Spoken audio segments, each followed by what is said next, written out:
Existential crisis ಅಂದ್ರೆ ಏನಂತ ಗೊತ್ತಾ? ಎಂತದು? ಎಕ್ಸಿಸ್ಟೆನ್ಷಿಯಲ್ ಕ್ರೈಸಿಸ್ ಅಂದ್ರೆ ಏನಂತ ನನಗೆ ಎಕ್ಸಿಸ್ಟೆನ್ಷಿಯಲ್ ಕ್ರೈಸಿಸ್ ಇದೆ ಅಂತ ನನಗೆ ಗೊತ್ತಾಯ್ತು. ಹೆಂಗೆ? If you don't know what you're doing in your life, you're blindly following something. If you don't know what you're doing, what is the purpose of your life, then you have existential crisis. ನಿಂಗೆ ಗೊತ್ತಿದೆ ಅಲ್ಲ? ನನಗೆ purpose ಗೊತ್ತಾ? ಏನು job personal ಅಂದ್ರೆ ಏನ್ ಮಾಡ್ಬೇಕು ಅನ್ನೋದು ಗೊತ್ತು. ಗೊತ್ತಾ?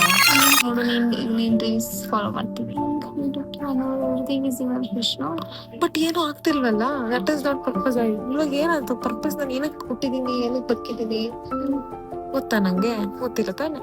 ಅದು ಯಾರಿಗೂ ಗೊತ್ತೇ ಇಲ್ಲ. ಫಾಲೋ ಮಾಡ್ಕೊಂಡು ಹೋಗ್ಬೇಕು ಅಂತ ಅದೇನು ಅಂದ್ರೆ ನೀನ್ ಏನಾಗ್ಬೇಕು, ನೀನ್ ಏನ್ ಮಾಡ್ಬೇಕು ಅಂತ ಅದು ನನಗೆ ಗೊತ್ತಿತ್ತು ಅಂತ ನನಗೆ ಗೊತ್ತಿಲ್ಲ.